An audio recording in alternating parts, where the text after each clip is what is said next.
And welcome back to Hannity. So earlier today at Trump Tower, Donald Trump hosted a closed-door meeting with many prominent religious figures and leaders. And here's what the GOP frontrunner said after that meeting. I thought it was an absolutely amazing, it lasted for 2.5 hours. We came up with lots of good ideas and lots of future ideas, but I thought it was an amazing meeting. And how did you address some of the concerns that were raised? Well, I think we'll be addressing them over the coming months and even over the coming years. I mean, these are deep-seated difficulties that certain communities have, and we're going to address them. And certainly if I'm put in a position where I can do something about them, which in this case happens to be president, we will be working very, very closely with everybody, and we're going to be solving a lot of problems. Here now are some of the men that attended that meeting. From the Compassion Worship Center, Bishop Wallace Cherry is with us, the founder and pastor of the Bethel Family Worship Center and author of Elephants in the Church. Bishop George Bloomer is with us, and the pastor of the Wisdom Center, Dr. Mike Murdock. Guys, good to see you all. Good to see you. All right. Good to see you. It was interesting because I read the story about Pastor Darrell Scott. Originally, there was 30 or 40 guys. They were going to endorse Trump. Then a lot of other people got invited. He said it was his mistake. He miscommunicated to people because some of the pastors just wanted to meet with him and not endorse. Is that the story you heard? The story I heard, that we just wanted to meet with him. Yeah. I heard no pressure, no invitation. I was not requested to endorse him. Nobody else that I know of was. Yeah, tell us about the meeting. What did you think of the meeting? Well, this is my fourth time meeting with him. It was a great meeting. I went to the meeting this time to raise a question about some of the things that's been happening on the campaign, the racial issues with the some things that he had said about anything. What in particular? The Black Lives Matter Hickler. Thank you very much. Hickler. That too, right? It happens to me when I speak too, Pastor. And what impressed me was that I raised that question. I was the one to raise the question to talk to him about that. For a half an hour to 40 minutes, we discussed that issue. And how'd you feel after it? I felt good about that.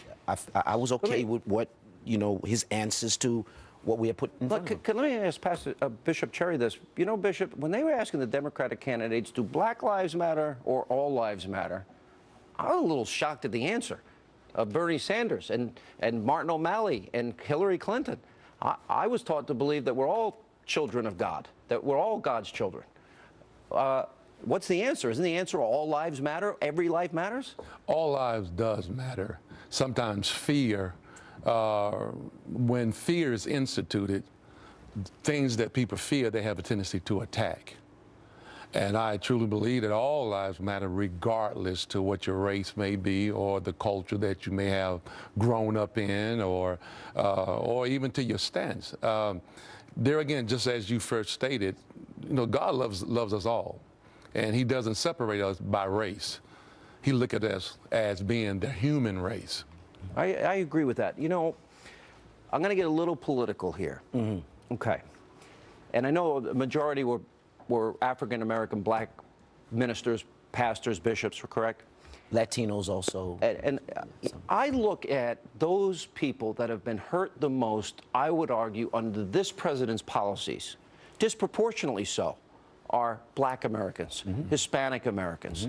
And I care about all people. I don't want to see 94.5 million Americans out of the labor force. I don't want to see the black teenage unemployment rate at 50%. I don't want to see 50 million Americans in poverty. I don't want 46 million Americans on food stamps. These are all millions and millions more since this man's become president. Why does the Republican Party have a problem with the black and Hispanic vote? Let me start with you. I don't know why they have a problem with it, but I was invited to a concert, and the choir came out and started singing. I didn't hear my hymn yet. I was raised on government cheese and government butter, food stamps, welfare. Welfare is the most damnable thing that can happen to this nation. It makes you a permanent underclass. It keeps you running around with your hand out, thinking that you're entitled to something, someone owes you something. So any presidential candidate that is out there as a pastor that would invite me to come and listen to them, I want to hear what they have to say that's going to help change this. I like what Trump did today. I like that Rand Paul went to historically black colleges to reach out. When I was a local talk show host in Atlanta, I met Hosea Williams and Andy Young and Maynard Jackson and Joseph Lowery. They didn't agree with me. I went to an NAACP meeting there. You know, I was the only guy in the room that was a conservative. And I made a case that when conservatives are advancing that are black, like Clarence Thomas, don't abandon them.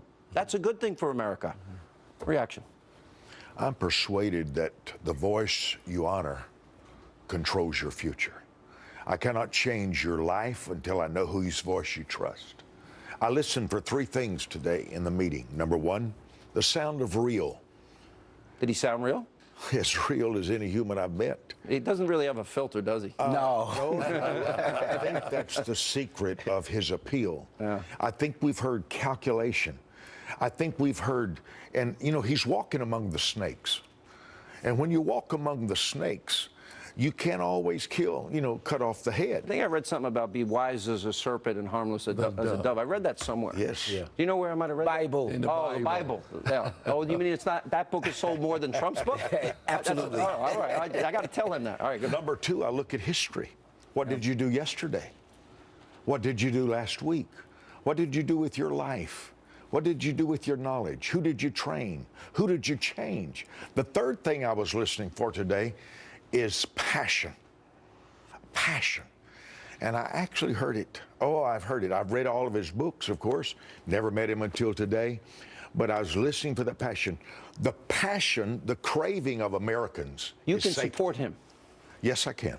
Can you support him? I'm waiting for a few more songs from the choir. Okay, good. We're also waiting for the mistakes from the other candidates. What do you think? God's going to send a beautiful dove over your head and the choirs of angels are going to come down and sing to you? Whoa, that's what they do. And so I'm waiting I for a haven't few more seen angels songs. yet. They're smart enough to stay away from me. Bishop, what were your thoughts about? This was a meeting that when I came with an open mind, no preconceived notions. Didn't want to come in as the judge, and I was going to crucify this man. I just came with an open mind just to see what issues that he stand for. How was he going to change? Because so oftentimes, those who are running for president make a lot of promises. And it becomes so. In my business, we call it BS. You know, I don't want to say a bad word on TV, though, And Pastor. during this time, and during the political time, it's called courting color. And That's true. And courting color, you need to sprinkle a little color on it. Right. And so I want to make sure that, you know. Did you believe him? Did you find him sincere in what he said to you? What he said today, I would have to say that I kind of felt that he was sincere from the heart. There again, the Bible said that out of the abundance of the heart, the mouth speaketh. And maybe the fact that he doesn't have a filter, you're getting the real him. Well, and the thing of it is, well, like, how do I know you? And some things that you may say may offend me. Me? But I should at least listen to what you have to say before I judge. And to sit in the room with a bunch of African-American preachers and stay there for 2 hours and a half, half an hour longer, and take the grueling that was going on inside that room. And he was not uncomfortable. And he was not uncomfortable with it. You know what? I hope, as a conservative who believes conservatism can change the country, I hope this outreach is just the beginning of days, and that I hope that people in the black community, Hispanic community, will listen to ideas, because I think in the end, those ideas will make their lives better. You're a conservative? Yes, sir. Well, I'm a concernative. I'm a conservative and a conservative. And I'm looking to see. I want to go to all your churches now. I think you I'd so like to. I'd like to sit there. Thank I you can't so sing much. though, so don't let me sing. All right. Thank you all for being with us.